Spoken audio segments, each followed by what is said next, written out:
রাত পোহালেই ত্রয়োদশ জাতীয় সংসদ নির্বাচন ও গণভোট 2026-এর ভোট গ্রহণ। এ উপলক্ষে সিরাজগঞ্জের 6টি সংসদীয় আসনের 923টি কেন্দ্রে পাঠানো হচ্ছে ভোটের সরঞ্জাম।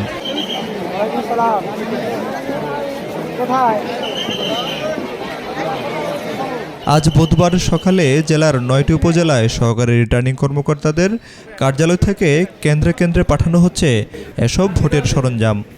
দায়িত্বপ্রাপ্ত প্রিজাইডিং অফিসাররা তা গ্রহণ করছেন।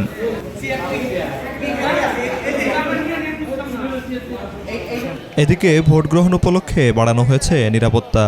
জেলার 9 উপজেলার 17 জন নির্বাহী ম্যাজিস্ট্রেট, 1374 জন সেনা সদস্য, 96 জন র্যাব সদস্য, 360 জন বিজিবি সদস্য, 2000 পুলিশ ও 12,000 আনসার সদস্য নির্বাচনের নিরাপত্তায় দায়িত্ব পালন করবে।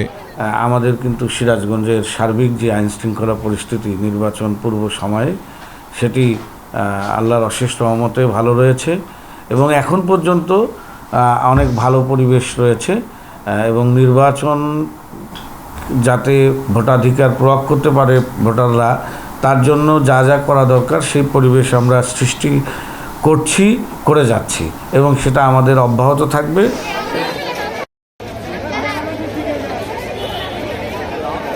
পুলিশ সদস্যদের কাছে অন্তত 300টি বডি ওয়ার্ন ক্যামেরা থাকবে। পাশাপাশি 459 কেন্দ্র ঝুঁকিপূর্ণ বিবেচনায় বাড়তি নিরাপত্তা ব্যবস্থাও জোরদার করা হয়েছে। Desk report, B news 24।